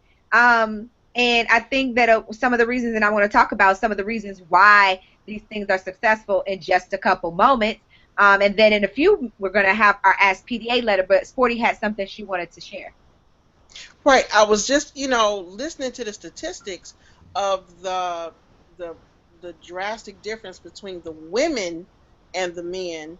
It seems to me that when the woman does get settled with that particular person, that they're settled with them. I think it's because you have a lot of women who date the younger guys, and it's just something that's more casual for them, and I'm wondering, is it more that the men who are younger that go with the older woman, they're more into dealing with having a relationship than the woman who's like, let me just go mess with this younger boy because there's something for me to do.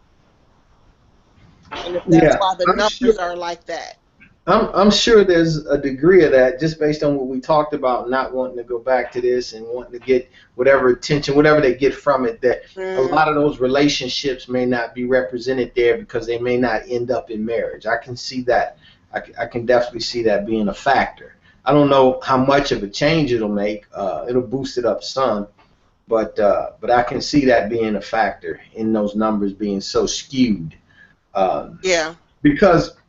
Because the reverse is generally the opposite. You want to latch on to something that, whether your motivation is that you can train it the way you want it or whatever your motivation is, you want to latch on to that because you put that in there, that effort. And even if you just want to foresee yourself, all right, at least I don't have to spend my fortune on this young chick that might take all my shit at the end. I already got her. I'll bring her along with me. So I'm giving it to somebody I know really loves me by the time I get there than the one when I trade him in. Because ultimately the dude ends up with the young chick anyway at some point. True.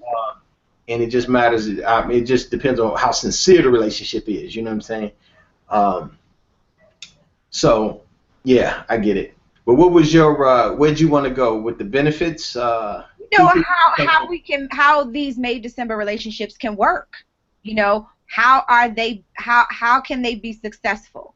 And I think the first thing that, you know, people may want to think about and consider, you know, in terms of this is communicating about your challenges. And Rob, you talked about this before. You know, you focus on the common ground, and then those things that need to have that gap filled, you guys have a honest conversation about it. You have the uncomfortable conversations about it. You listen carefully to their concern. You value their input, and then you will seek out mutually acceptable solutions that work for you guys both. Not works more for one and not the other, or to please society, but works for your relationship. Agree? Right. I agree. I mean, I agree, and it is a struggle, though. I mean, it's not as easy as it may sound how she put it, you know, because she puts everything all, you know, I'm the super coach, I can word it all beautifully, but it ain't really that simple. That shit gonna take some effort. I mean, why is it with anything that you're committed to? But that is the key, though. The key is communicating, especially on the tough topics, you know. And then you got to be big about it. You got to know, hey, we have this vast difference, so don't try to get in that shit. Don't be 60 years old trying to run out and, you know, if I see your ass with your pants pulled down trying to hang out with some tweet, I'm gonna shoot you. Don't do that shit. That shit ain't cool. Just don't try to fit in. Let her fit in until y'all catch up. Because at some point, you know, it's going to be when I'm 60 or something and she's 40 something, it's going to be right, and we're going to travel and everything will catch up. You see what I'm saying? And it'll be the right place. So right now, if you chose that, you got to let her catch up. You know, you got to deal with the common ground that's important and let her catch up. And then don't be worried about her not being where you are. You setting shit up to be, you know, the old guy with the 20-year span wife or whatever. You know, you already got him. Right. Okay. Yeah. We talked about this other one in terms of blending families, right? You need to do it sensitively, right? You need to spend time developing a relationship with each other's children, and never, ever criticize your partner's parenting, because you have to remember they were parents before you met them, and if your relationship doesn't work, they're going to be parents afterwards. And so you want to make sure that you are you are conscious of the fact you don't want somebody criticizing your damn parenting, so don't criticize theirs. However, you can have an uncomfortable conversation with them in terms of how, you know, effectively you guys can work together in doing certain things. You know, yeah, some people will be like, oh, you don't hit my kid. You know, like a lot of women, when they get with men, they'll tell the man that they can't chastise or reprimand their sons or their children. It's like, well, this bitch ain't gonna be sitting in my house eating up my food, soaking up my air conditioning, you know, playing my goddamn PlayStation, you know, all on my internet on a cell phone that I done paid for, and I can't whoop his ass or take his phone or do whatever if he gets out of line or she gets out of line. That's not going to happen. So you have to have a conversation in terms of finding common ground on how you guys plan to parent one another's children. You agree or disagree, Rob? No, I agree. If I can't discipline the kid and the kid's gonna be running around, then you need to live next door with that motherfucker, and we will meet. You just come over here at night, because it ain't finna happen. You can't. It's impossible. It's impossible to not. I mean, if you're gonna blend the family, you gotta blend it. It's just that simple. You can't put half the shit in the blender, keep half the shit out the blender, and call it a smoothie. It ain't a fucking smoothie. It's a fucking drink with a dessert. You gotta put it all in a goddamn smoothie if you want to be a smoothie. You can't do it. It ain't a smoothie. So it's just gotta blend. Put some fruit in later. Sporty. There's a question in the chat room from Mr. Amazing, long time no see. Can you look up his question for me, please? How long is that? Yeah. Oh my. It's been a long time since he's been here. All right. The next thing that people. Put a smile on her face. The devil's working. Okay, look, here's the third thing, and then we're going to move on to the Ask PDA letter. I have the Facebook Live up ready to do the Ask PDA letter too. The next thing that you need to do if you're in one of these May-December relationships, you know, we have to be pragmatic, Remember we were talking about the isms last week? You need to practice some pragmatism, right? Visit an attorney. You need to get a prenuptial agreement, especially if there are children involved, or extensive assets. You need to determine the order of inheritance of your offspring, so on and so forth. Be smart. You know, I know a lot of people subscribe to the theory of I ain't going to be here, let them fight over it. Shit, what the hell I'm going to do when I'm dead, right? But, again, you don't want to cause havoc for those that you leave behind, especially if you have, you know, something for them to get. Yeah, well, can we just chime in? You know, fuck havoc. It's your responsibility. If you married to somebody right now and you got kids before that, and you die and you don't have anything in place, you fuck your other kids. So what are you saying? Are you saying that I'm willing to just fuck over my other kids? That's how you got to look at it. It ain't about who's fighting over what, because the law is going to be in her favor, the current wife's favor. So it ain't like fighting. It's like you just left them in a fucking handicap. You know, so think about, you got to think beyond yourself, and you got to think about your kids. Look back. Don't look at the one today that's arguing, that's bitching with you, or that's, you know, smoking weed and you don't like what's happening. Look back at the fucking picture when you carried them from the hospital. You look at that face and you say, how do I want to leave that motherfucker when I'm out of here? Then you go to your lawyer. You look at all their pictures, then go to your lawyer. And that's how you should leave. Leave them like that, you know. I absolutely agree. Number 4 that you need to think about in terms to make it easier for you to have a successful relationship in these, what they call age gap relationships, May-December relationships, you know, age differential relationships. Don't blame all of your problems on your age difference. Every couple has issues, right? So you need to treat yourselves as a unique partnership, and understand that every relationship is not one size fit all. It is custom fit. Accept and address any physical changes that may happen, sickness, illnesses, and all of that thing, right? And remember that one of y'all is going to get old before the other one. So you have to be able to respond to those changing needs as they arrive. Don't get upset because I met you when you were 20 and I was 30 and we were fucking like rabbits, but now I'm going through menopause and I don't want to fuck all the goddamn time. Right. You're moody. Don't try to, you know what I mean? You have to be sensitive to that. You know, pay attention to that. It's not that I don't care about you and I don't love you and I really don't want to not, you know, show you any affection. I just, hormonally, I'm just not, right? So get the fuck off my back. And that's not an open invitation for you to go and fuck somebody else. Okay, I suck your dick, but you can't fuck me. Right? that's a common ground. Let's find some common ground here, right? You know what I mean? Hey, good head, keep you fed. I'm just saying, find some common ground. Again, ladies, I don't think that I don't think you're off the hook either if that's the situation. Right? You now going through menopause and he has an expectation of sex that you just do nothing. You got to do something. You know what I mean? You got to do something. Your mouth still work. You know what I mean? If you running your mouth complaining and bitching, you can suck a dick. I'm just saying. I'm just saying. I found the answer to your question. Okay, so rephrase the question. Actually, the question that Mr. Amazing asked in chat was, what's the percentage of the successful age differential couples that stay together for a long time? I asked him what a long time was for him, and he said 6 to 15 years. So here's the answer. For that particular age group, 39% for the average age of 10 years difference, and 95% for a 20-year age gap. Wow. Is that failure or success?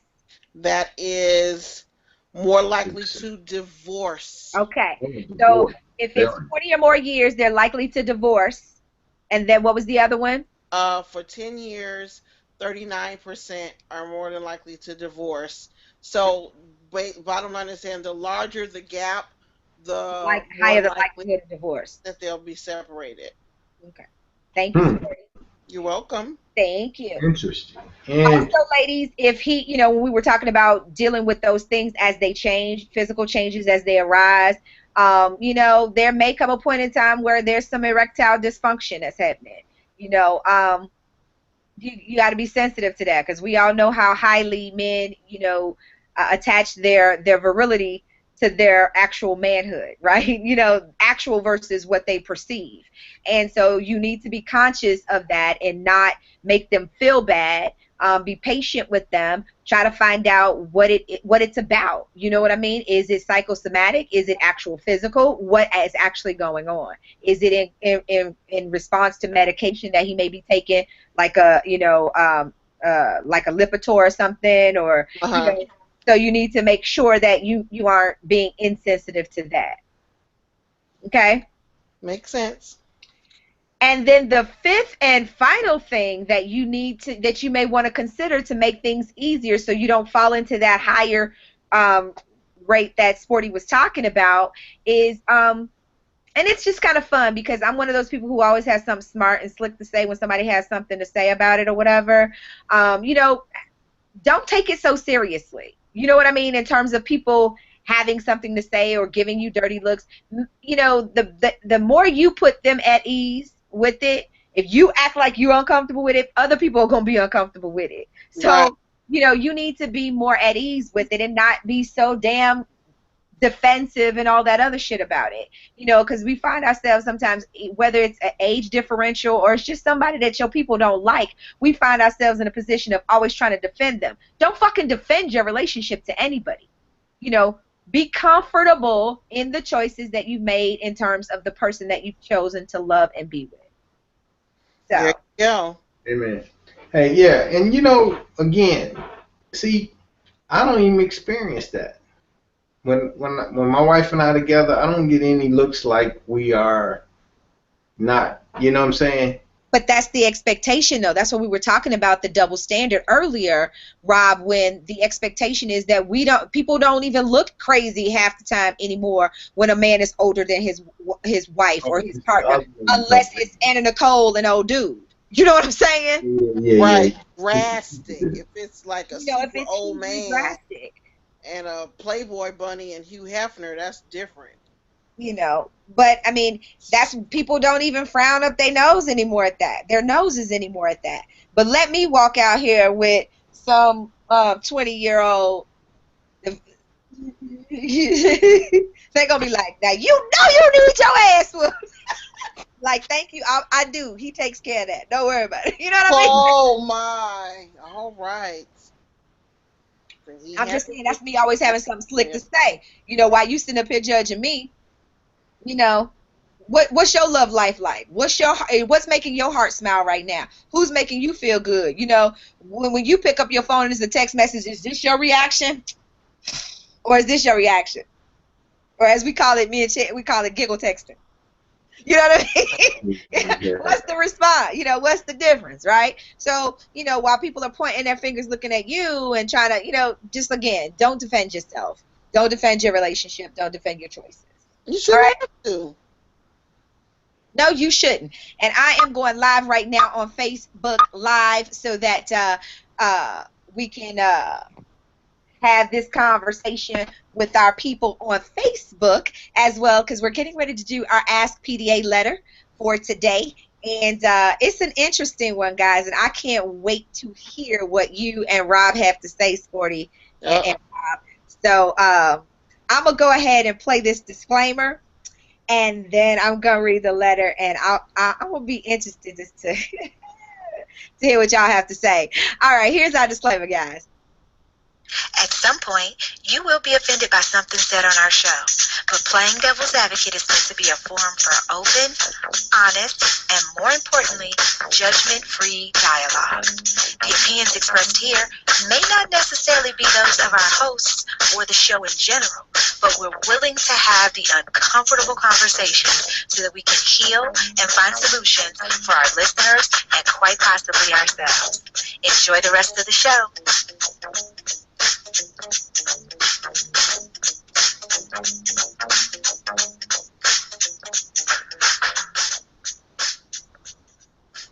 You want answers? I think I'm entitled. You want answers? I want the truth. You can't handle the truth. All right. Today's Ask PDA letter is being brought to you by our producer's Drink of the Week.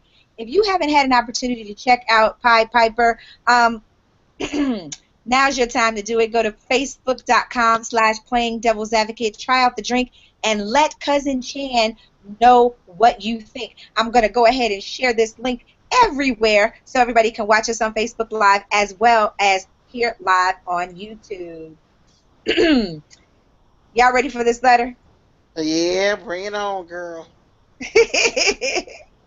I'm trying to decide if I want to answer it first or if I want you guys to do it. So y'all, if you want to do it first, y'all just say me. Let me go. Okay. Okay. All right. Dear PDA, I'm a single woman in my mid-40s and I have a 20-year-old daughter. When I'm alone or out with my girls, I'm constantly hit on by younger men. My girlfriend says because I don't look my age and that I should be flattered. Well, I'm not a cougar and I don't get turned on by younger men. I find it offensive when I am approached by them. While my single friends are being asked on romantic dates by professional older men, I'm being asked on dates by struggling college boys who have no car, no job, and cramped living quarters with 3 other roommates. Give me a break. It's starting to bother me that mature men don't find me attractive, and I've stopped wanting to go out because of it. PDA fam, what should I do? Sound child, please. So who wants to go first? You. Y'all want me to go first? All right. Yeah. All right, listen here, child, please. That's what I'm going to say to you. Child, please. Yes. Okay, have several damn seats. First of all, even if you did get with a younger boy, a guy, it wouldn't last very long because you too goddamn stuck with a stick up your ass. And it ain't even a good stick. Maybe you should get somebody so they can let loose some of this damn shit you got going on in your head. I don't see why you won't just allow a person to be, so this person got to come to the table with everything. You know what I mean? You can't see the potential in somebody who isn't already established. Like I said earlier, if he treats you well, he makes you feel good, makes you feel special. I don't understand what the problem is. You sit up here worried about I'm not a cougar because you're worried about what other people think. You too busy watching other people's front yard and you not watering your own damn grass. You sit up here talking about my single friends are being asked on romantic dates by professional older men. How do you know what these younger men are going to ask you out on a date to do? Because you've never given them the opportunity because you already have some preconceived notion in your head about a younger man.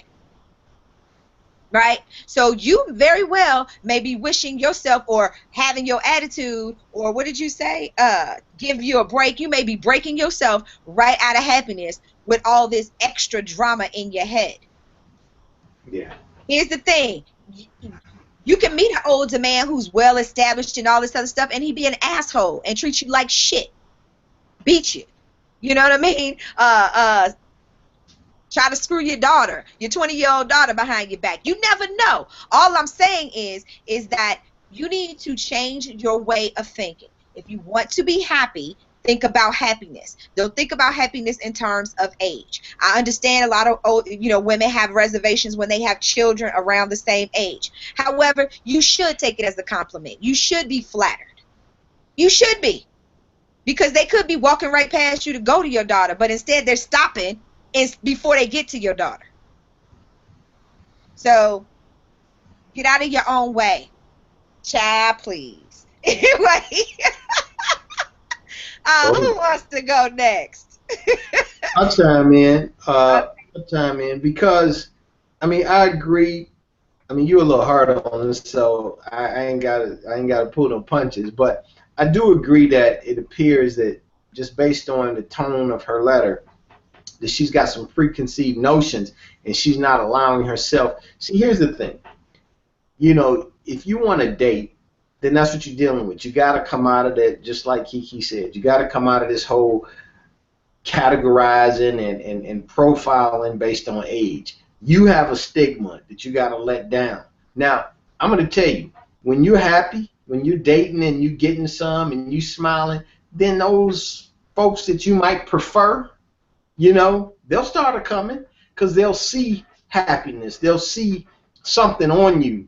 They'll see you carrying something different that they might want to be a part of. But right now they see you carrying whatever, that air, that shit is kind of, it resonates over your head like a cloud, like that dude from the Peanuts with the shit. Motherfuckers could see that. You can't see it, but it's there. Your shit all dripping wet with it. You know, that's what you gotta do. You gotta let that go. You gotta leave that shit at home, and then come out and just say, look, I'm gonna have a good time. I don't care who it is. If somebody come up to me, I'm just gonna roll with it. You ain't gotta go home with them, but when you start having fun and enjoying yourself, then a lot more shit will come to you. Trust me.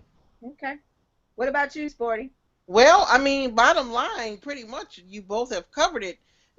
Live your life for you, not for everybody else. Everybody else's opinions, thoughts, and concerns should have no bearing on what you decide to do with you and your person. You know, don't base your relationship on how old they are. Base your relationship on your compatibility, about how the two of you work out with each other.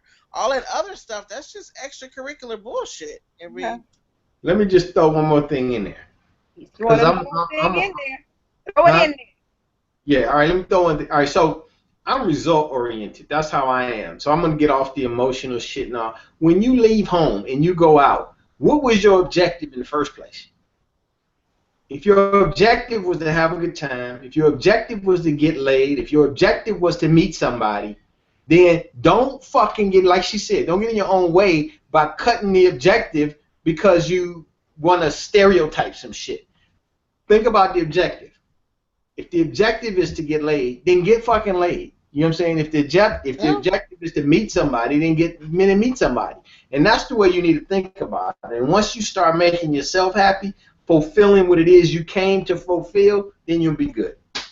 That's my tip of the day. You know, you're right in talking about fulfilling an objective, Rob. I found in so many situations as a coach where people put out an intention and then they have a counter intention.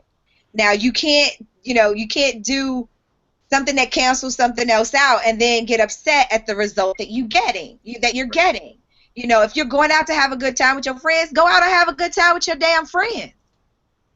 You know, and like Rob said, the reason why these older men are not coming up to you is because apparently you're giving off something that is not attractive to them. Maybe it's thirst. Maybe it's stuck up. Maybe it's unapproachable. Maybe it's a whole bunch of things you do not know, right?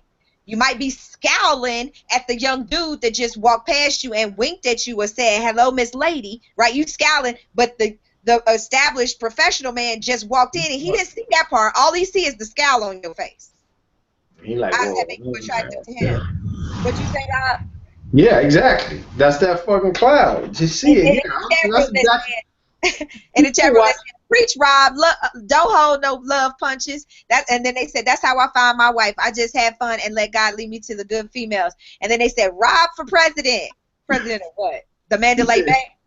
I was going to say that's his shop. He will be signing autographs, ladies and gentlemen, at the Mandalay Bay. Okay, look. If you want us to read your letter on air and give you our 2 cents, all you have to do is send an email to pda.radio@gmail.com. That's pda.radio@gmail.com. And in the subject, put Ask PDA, and we will respond back to you and let you know when we're going to air your letter so that you can listen in and or be a part of the dialogue when we start saying stuff. Like just now we went ham and you probably at home right now saying, "But no, see, that ain't what I mean." Well, you didn't put that in the letter. We can only go by what's in the letter. So we tell you we're going to read your letter and you want to rebut anything that we have to say, you have to come in the interactive chat room or say, "Hey, I want to be on the show when y'all read my letter." That's how it works. Okay? Otherwise, you just have to sit and take it. Yep, that would be good.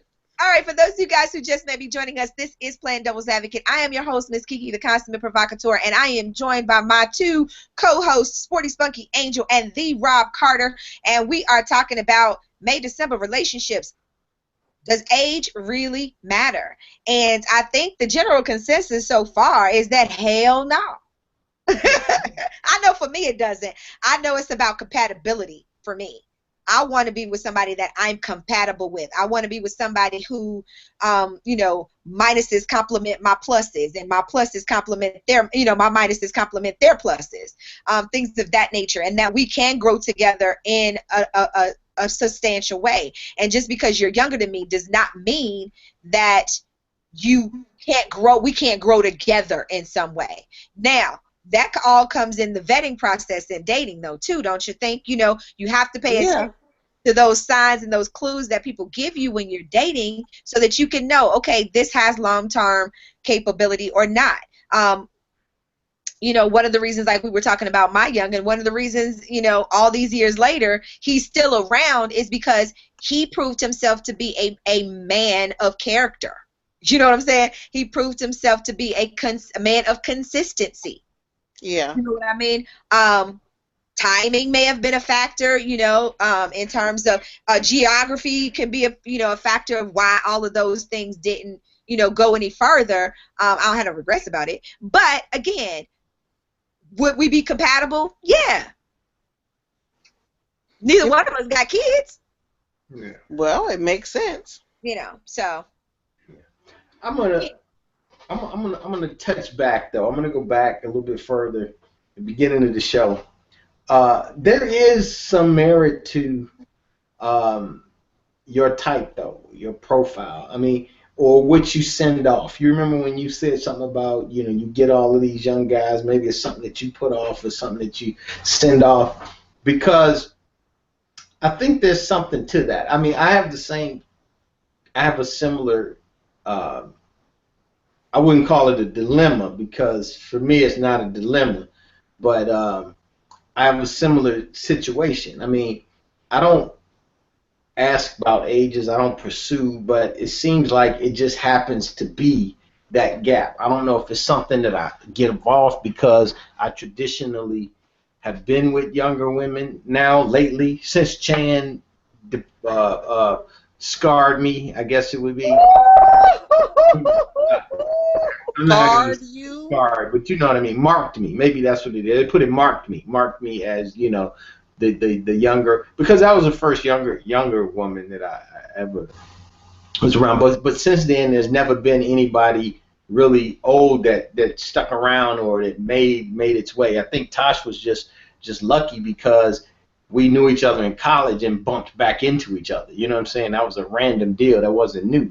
But it seems like that's all of the encounters I have. I mean, I don't even run up on, or women my age don't even run up on me. You know, it's like it's always a gap, no matter who I meet and when. Maybe it's you know what I'm saying? You know what, I think for you, Rob, you know, like I did some self work, you know, to find out what it was. And like I said, there was a point in my life where all I attracted, whether it was older or younger or age appropriate, they were unavailable. Whether they were geographically unavailable, emotionally unavailable, nuptially unavailable because they were married. There was a time where that's all I would attract, right? And so I had to come to the realization that attraction, I was putting that out there. I was unavailable, and so I was getting unavailable back, right?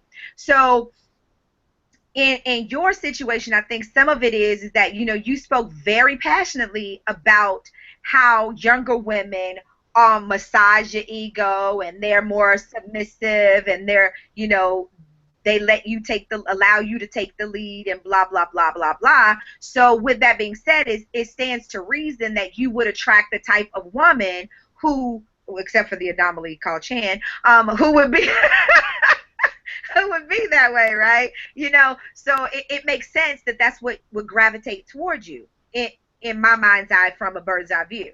You know what I mean? Yeah, makes sense. Okay. You know, in the chat room they said consistency is why an older man can get the young women love. KiKi, I've always had consistency, but again, that's something that who I am, so I put that back. You know, and even there's even consistency in inconsistency. That is still a pattern. You know what I mean? A lot of people miss that. There is a pattern in that inconsistency. So he's talking about, let me slow down. I'm drunk texting. Oh, Lord, he on the street. He on the stream drunk. I'm going to bid adieu to you guys over here on Facebook Live. Thank you so much for tuning in. If you want to catch the whole show, you need to come on over to YouTube, and you can click the link, and you can be a part of the conversation over here, or you can watch the archives because we'll be done in a few. Until next time.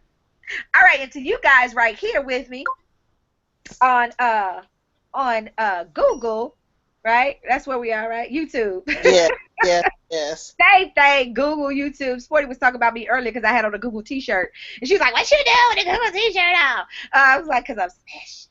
Anyway, there's some things like, I gave you guys the takeaway on how to be successful in these types of relationships. First and foremost, in any relationship, ladies and gentlemen, my mom used to say this to me. I didn't get it at the time, but I got it after the fact.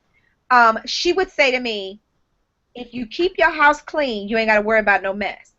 And I never understood what she meant until I had a relationship that everybody had their 2 fucking cents in, right? And it got messy. If you keep everybody out of your business and out of your relationship, and you focus on the parameters that you want, you build your foundation with your partner, then there's nothing that anyone else can say or do to make you feel some kind of way about your relationship. You know what I mean? Makes sense. Makes sense. So, just that's the first rule of thumb that I could give anybody in terms of any relationship, May, December, or otherwise. Right. Mind your own business and tell other people to stay out of theirs. But here's the other thing too, with minding your own business. Keep your business to yourself.